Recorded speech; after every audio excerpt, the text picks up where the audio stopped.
شروع اللہ تعالیٰ کے نام سے جو بڑا مہربان اور نہایت رحم کرنے والا ہے۔ السلام علیکم پیارے بچوں، کیسے ہیں آپ سب لوگ؟ مجھے یقین ہے کہ صحت مند اور تندرست ہوں گے۔ میں ہوں آپ کی معلمہ ہنا، اور آج ہم پڑھیں گے بچوں جماعت ششم اردو کی کتاب میں سے اس کا سبق نمبر 21 جس کا عنوان ہے غزل۔ بچوں آج اس سبق کا ہم آخری حصہ پڑھیں گے اور اس پوری کتاب کا بھی یہ آخری حصہ ہے، آخری ویڈیو ہے یہ۔ اس سبق کے کل حاصلات تعلم یہ ہیں: الفاظ کا تلفظ سمجھتے ہوئے اعراب کا استعمال کرنا اور نظم کے اشعار کی تشریح کرنا۔ اپنے سبق کو شروع کرنے سے پہلے ہم اسلامی نقطہ نظر سے اس کی وضاحت دیکھیں گے۔ قرآن مجید کی تلاوت کرتے ہوئے اعراب کی درست ادائیگی کا بہت خیال رکھنا چاہیے، اس لیے کہ بعض مقامات پر تلفظ کی درست ادائیگی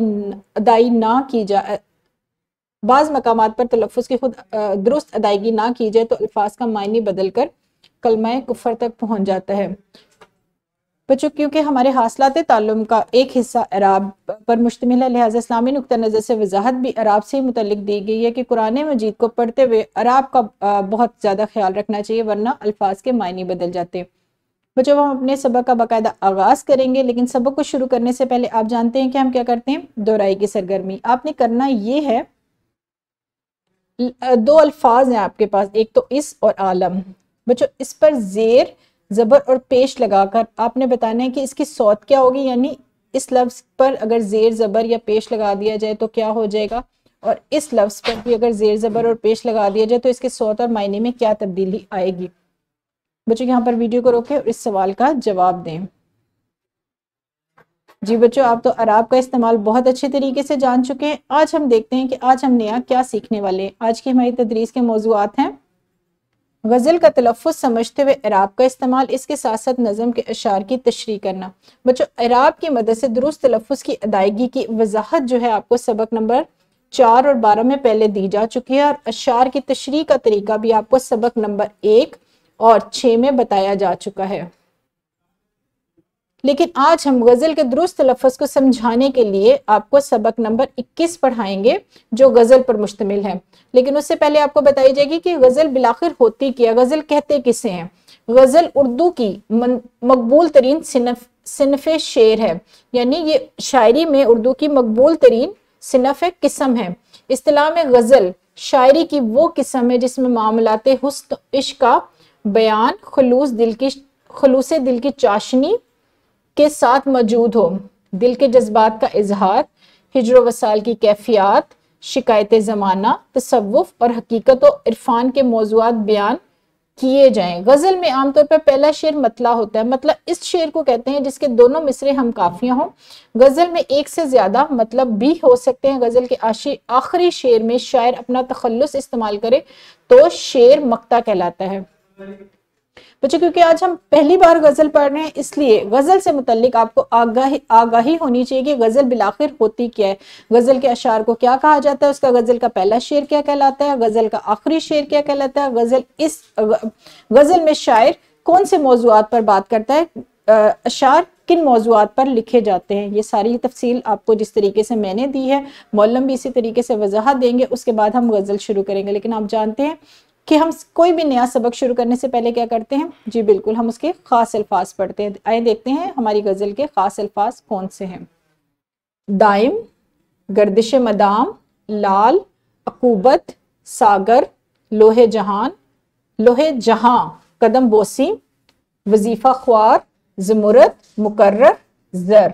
ہم اپنی غزل کو شروع کریں گے، لیکن غزل کو پڑھتے ہوئے ہم نے کیا کرنا ہے؟ اعراب کا دھیان رکھنا ہے۔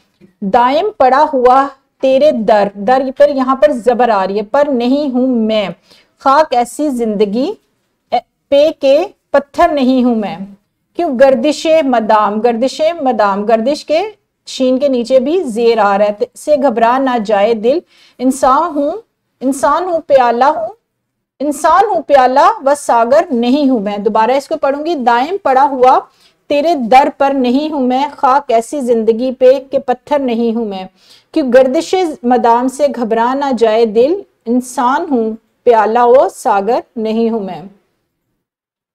معلم اسی انداز میں غزل پڑھائیں گے، جماعت کو خود پہلے پڑھ کر بتائیں گے، غزل پڑھنے کا طریقہ بتایا جائے گا، کیونکہ غزل پڑھنے کا انداز بیان نظم سے نظم کی طرح ہی ہوتا ہے لیکن نظم سے تھوڑا سا مختلف انداز میں پڑھی جاتی ہے، اور سبق سے تو یہ انداز بالکل مختلف ہوتا ہے۔ اور غزل پڑھتے ہوئے معلم زیر زبر پیش یعنی اعراب کا بہت دھیان رکھیں گے، اور اس کے ساتھ ساتھ جس طریقے سے میں نے پڑھی ہے اس کا آسان الفاظ میں مفہوم بھی بیان کریں گے، آسان الفاظ میں ان کے معنی اور مطالب بھی بتائے جائیں گے۔ اس کے بعد ہم کیا کریں گے، اس کے بعد غزل کو سمجھنے کے لیے ایک سرگرمی کریں گے۔ بچوں آپ نے کرنا کیا ہے، معلم نے جماعت کے 3 گروہ بنا دیے، غزل مکمل پڑھنے کے بعد معلم جماعت کے 3 گروہ بنائیں گے، اور ہر گروہ کو غزل کے اشعار وہ خود تفویض کریں گے کہ کن اشعار کو کی تشریح طلبہ کریں گے۔ طلبہ مخصوص شدہ اشعار کا پہلے تو درست تلفظ سمجھتے ہوئے اعراب کا استعمال سیکھیں گے، اور اس کے بعد بچوں آپ نے ان کی تشریح بھی کرنی ہے، کیونکہ ہمارے حاصلات تعلم کا ایک حصہ تشریح پر بھی مشتمل ہے۔ پہلے تو آپ کیا کریں گے، اعراب کا استعمال کرتے ہوئے درست تلفظ کے ساتھ غزل کو پڑھیں گے، اعراب دیکھیں گے کہ کہاں کہاں لگے ہوئے ہیں، اس کی پہچان کریں گے، اور پہچان کرنے کے بعد جو اشعار معلم نے آپ کو تفویض کیا، آپ نے مخصوص شدہ اشعار کو درست تلفظ کے ساتھ پڑھنے کے بعد آپ نے ان کی تشریح بھی کرنی ہے۔ یہاں پر ویڈیو کو روکیں اور اپنے مخصوص شدہ اشعار کو پڑھیں۔ جی بچوں، معلم کے پڑھنے کے بعد اور خود توجہ سے دوبارہ پڑھنے کے بعد مجھے امید ہے کہ آپ اعراب کا استعمال بھی سیکھ گئے ہوں گے، اور غزل چونکہ ہم پہلی بار کر رہے ہیں اس لیے غزل کے ہر شعر کی تشریح بھی آپ نے سنانی لازمی ہے۔ اس کے بعد ہم اپنے سبق کے دوسرے حصے کی طرف بڑھیں گے جو ہے مشق سوالات۔ ہمارے مشق سوالات ہے سبق کے متن کے مطابق، یعنی جو غزل ہم نے آج پڑھی اسی کے مطابق کچھ سوالات ہیں، یہ سوالات بچوں آپ نے کاپی پر حل کرنے ہیں۔ اس کے ساتھ ساتھ ہمارا سوال نمبر 2 ہے، آپ نے درج ذیل اشعار کی تشریح کرنی ہے، یہ وہ اشعار ہے جو ہمارے نظم کا حصہ ہے۔ اس کے ساتھ ساتھ بچوں آپ کو ایک ورک شیٹ بھی دی جائے گی، یہ غزل کے کچھ اشعار ہے، 2 شعر میں نے لیے ہیں، لیکن یہ اشعار جو ہیں یہ آپ کی درسی کتاب کا حصہ نہیں ہے، یہ کسی دوسرے شاعر کی غزل کا اشعار ہے، اور یہ اشعار جو ہیں یہ غزل کے جو شعر ہیں یہ غزل تصوف پر مشتمل ہے، یعنی یہ اللہ تعالیٰ کی قدرت کو بیان کرنے والی غزل ہے۔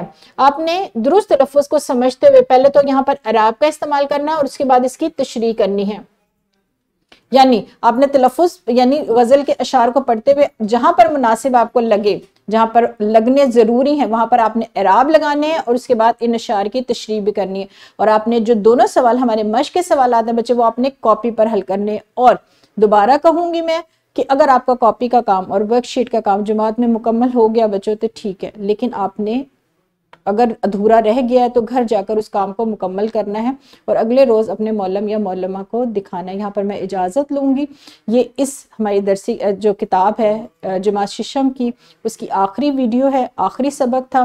بچوں آپ نے اپنا بہت سارا خیال رکھنا ہے۔ خدا حافظ، شکریہ۔